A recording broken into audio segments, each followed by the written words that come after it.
K-pop, Korean dramas और Korean movies south Korea के बारे में एक ऐसा बबल क्रिएट कर दिया है कि जब भी कोई इस कंट्री के बारे में सोचता है तो दिमाग में सबसे पहले इसी ग्लैमरस और परफेक्ट इमेज की वाइब आती है। पर हम ये भूल जाते हैं कि साउथ कोरिया भी बाकी कंट्रीज के जैसा ही है, जहाँ इस परफेक्ट पिक्चर के पीछे बहुत कुछ डार्क और एक्सट्रीम चीजें होती है। जुंग यूजुंग, जो अपने ग्रैंड पेरेंट्स के साथ बुसान में रहती थी, जब वो सिर्फ 1 साल की थी तब उसकी मदर ने उसे डेजर्ट कर दिया और जब वो 6 साल की हुई तो उसके पापा ने उसे छोड़ दिया। 2018 में जब अपना सेकेंडरी एजुकेशन कंप्लीट करने के बाद जुंग के पास बहुत सारा फ्री टाइम था तो उसने एक हॉबी डेवलप करी, watching crime shows and reading murder stories. धीरे धीरे ये हॉबी एक ऑब्सेशन बन गई। उसने इंटरनेट से ये तक सीख लिया कि how to conceal and dispose a body, और लोकल लाइब्रेरी से उसने क्राइम और मर्डर्स पर बुक बोरो करना शुरू किया। कुछ टाइम बाद इन सभी चीज़ों को एक रियल लाइफ सिनेरियो में एक्ट आउट करने के लिए उसने किलिंग के प्लान्स बनाना शुरू किया। जुंग ने एक ट्यूटरिंग ऐप ज्वाइन किया जहां वो एक पेरेंट की तरह पोज करती ताकि वो वल्नरेबल फीमेल होम ट्यूटर्स को टारगेट कर सके।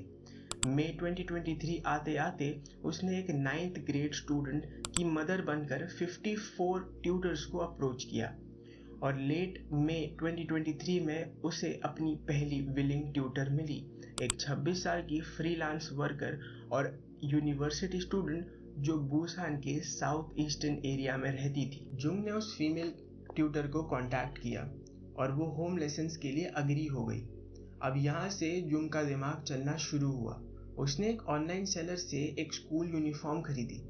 क्योंकि उसकी हाइट और स्टैचर थोड़ा छोटा था तो स्कूल यूनिफॉर्म में वो एक रियल स्कूल गर्ल की तरह लग रही थी। 26 मई 2023 को इसी डिस्गाइज में वो ट्यूटर के घर पहुंची और ट्यूटर ने बिना किसी शक के उसे अंदर बुला लिया। लेकिन घर के अंदर कदम रखते ही जुंग ने अपने साथ लाए वेपन से उस ट्यूटर के ऊपर 110 से भी ज्यादा बार स्टैब किया। यहाँ पर हमें समझ आता है कि जुंग का क्राइम शोज देखना और मर्डर मिस्ट्रीज पढ़ना सिर्फ एक आम हॉबी नहीं थी, वो इन सब चीज़ों में एक्सपर्ट बन चुकी थी। उसने बुक से फॉरेंसिक इन्वेस्टिगेशन इतना बारीकी से सीखा था कि उसने एक आम अपराधी की तरह लाश को छुपाने का नहीं सोचा। उसने सबसे पहले ट्यूटर की फिंगर्स को चॉप किया ताकि सारे के सारे फिंगरप्रिंट्स मिट जाए और अगर आगे जाकर बॉडी मिले तो उसका बायोमेट्रिक आइडेंटिफिकेशन हार्ड बन जाए। पुलिस ने बाद में इन्वेस्टिगेशन में खुद माना कि जुंग का प्लान ऑलमोस्ट परफेक्ट था। उनका कहना था कि the plan was to make a scene of traceless disappearance, a perfect crime. Murder के बाद घर के सिक्योरिटी कैमरा ने उसे कैप्चर किया। वो सबसे पहले अपने घर गई, एक बड़ा ट्रॉली बैग लिया और रास्ते में स्टोर से काला गार्बेज बैग और ब्लीच खरीदा ताकि क्राइम सीन पर कोई डीएनए या खून के धब्बे ना रहे।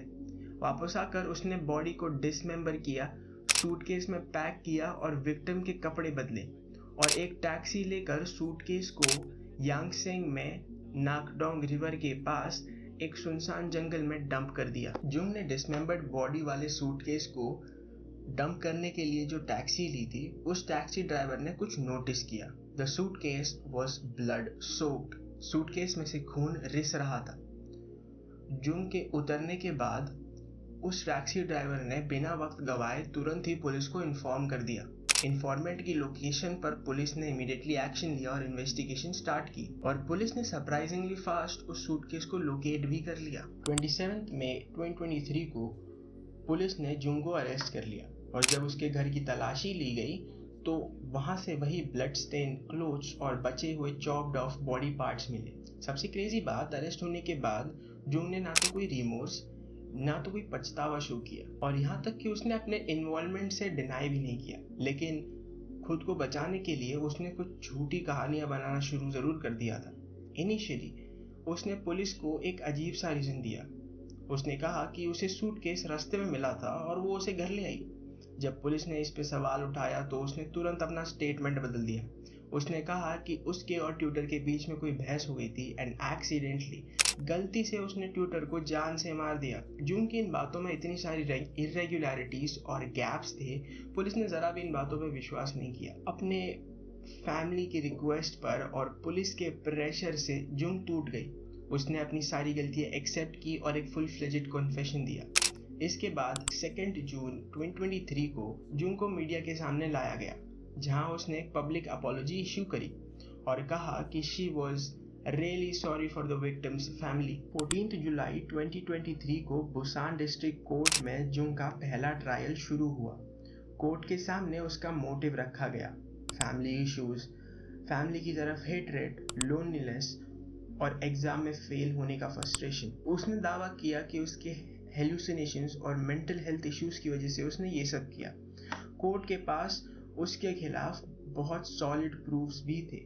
प्रोसिक्यूशन ने कोर्ट में एक फ़ोन कॉल रिकॉर्डिंग प्ले की, जिसमें जुंग मर्डर से कुछ दिन पहले अपने ही फादर को डेथ थ्रेट्स यानी कि जान से मारने की धमकी देती हुई सुनाई दे रही थी। पुलिस ने कोर्ट में जुंग के और 2 बड़े प्लान्स को एक्सपोज भी किया। मर्डर से ठीक एक दिन पहले 25 मई को जुंग ने एक दूसरी लड़की को नाकडोंग रिवर के पास वॉक पर इनवाइट किया, लेकिन वहां पर क्योंकि बहुत ज़्यादा भीड़ थी तो एग्जीक्यूशन का प्लान एग्जीक्यूट ही नहीं हो पाया। और इससे पहले उसने एक टीनेज लड़के को भी ल्योर करने की कोशिश की थी, पर वो लड़का उसकी ऑनलाइन चैट से सस्पिशियस हो गया और उससे मिलने से मना कर दिया। इन सारे सबूतों से एक चीज तो साफ थी कि ये कोई एक्सीडेंट नहीं था, बल्कि एक प्लान और प्री मेडिटेटेड मर्डर था।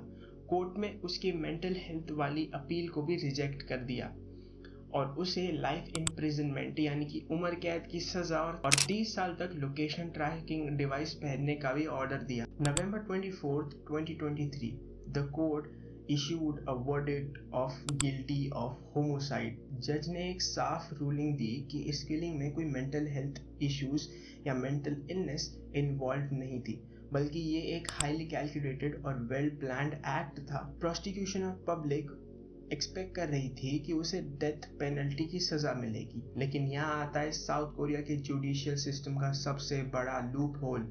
कोर्ट ने ये स्टेटमेंट दिया कि जो डेथ पेनल्टी है वो बहुत ही ज़्यादा एक्सट्रीम क्राइम की पनिशमेंट है। प्रोसिक्यूशन ने हार नहीं मानी, उन्होंने बुसान हाई कोर्ट में अपील किया, बट स्टिल नाडा 9।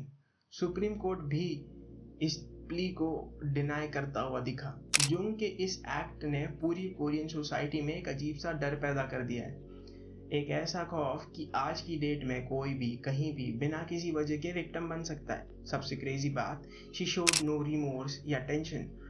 उसे देखकर ऐसा लग रहा था कि जैसे वो खुद चाहती थी कि वो पकड़ी जाए।